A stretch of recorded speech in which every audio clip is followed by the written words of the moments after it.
You may have seen a new app pop up on your iPhone as Apple's new Image Playground is now available.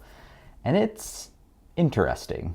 I've been playing around with it and have noticed 3 key items that you should know about how this system works and how to work best with it.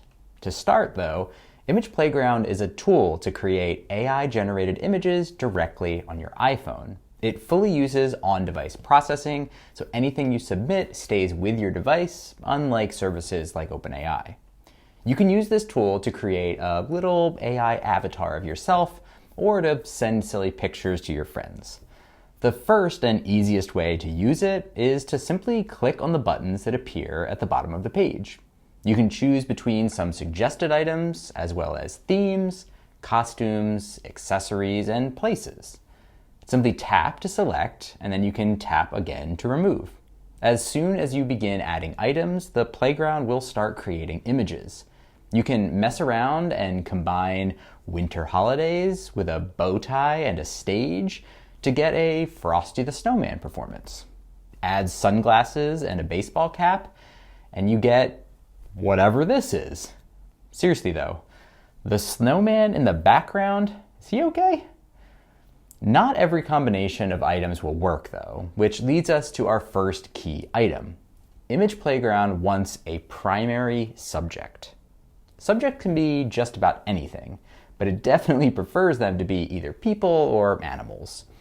You can either create generic ones, like asking for an orange cat in a box, or you can select the plus sign at the bottom right and provide an image of your actual orange cat in a box, and get a remarkably similar image to the first prompt. That plus sign also lets you choose the style of the image, giving you the option for it to be an animation or an illustration. No photorealistic options here. These are cartoonish images only. Want to use a person instead? Well, you can use this option to select a person you'll use readily, or you can just pick an image from your library with the person in it. You can provide an image of yourself. Wait, do I actually look like that? Don't comment down below on that one. You can then take that image of yourself and use the same buttons at the bottom to put yourself into different environments or add some sunglasses to cover up your creepy eyes.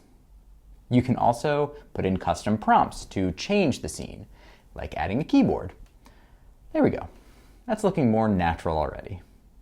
Now, if you don't like looking at the horror of your own AI-generated likeness, you can also provide an image of someone else, like this one of Michael Jordan, which is actually pretty darn good.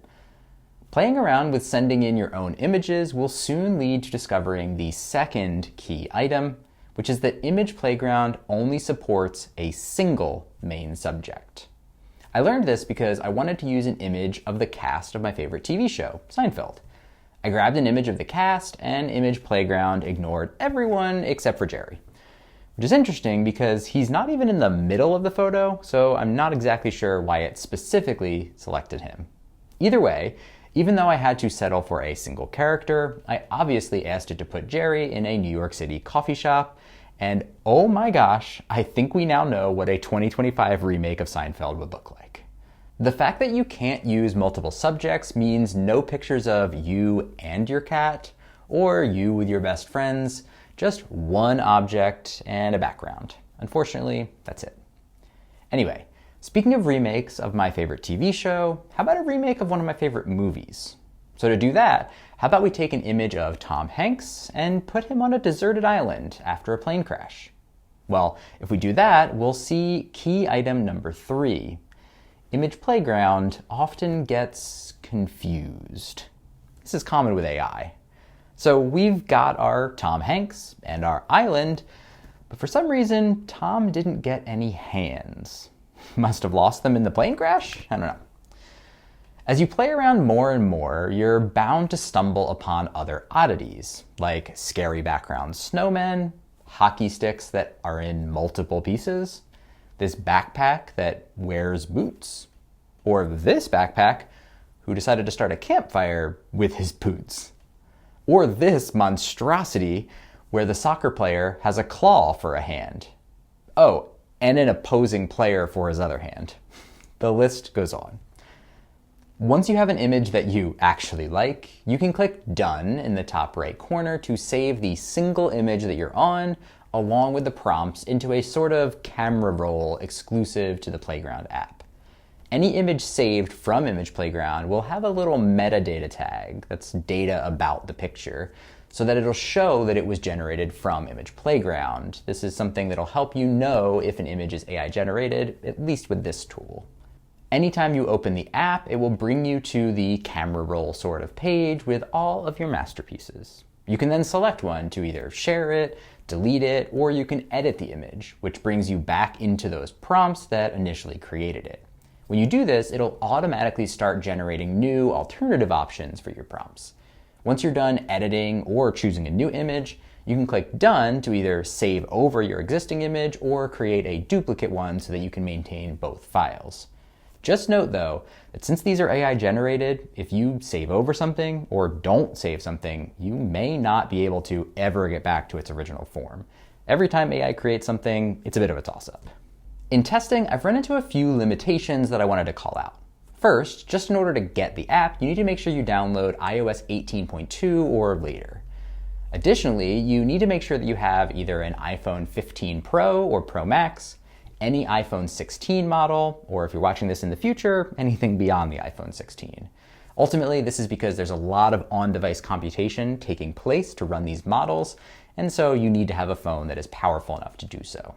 Once you have all of that sorted out, you'll notice a limitation that prevents you from asking for certain proper names of things. Playground will reject you, for example, if you ask for an image of a Ford, but you can get an image of a pickup truck. Next, you can combine multiple prompts, but currently this tops out at 7. If you try to add more than 7, any new prompt will just replace the most recently added one. Finally, it's pretty impossible to use this app to make anything other than a silly portrait, which brings me to my main conclusion. Don't take this thing too seriously. It's just fun. I think this app is meant to be a fun and silly way to create artwork and send it to your friends. The quick buttons at the bottom make it easy for even kids to play around with. It's great for making images of your pets doing silly things like driving a bus with sunglasses on, or this hysterical image that came from the prompt, "A potato concerned about being chopped." Or how about a duck with an orange hat in a public pool? Why do we need this? We don't, but it's fun and silly. Use your imagination and let me know how it goes. Thanks for watching. I'll see you in the next one.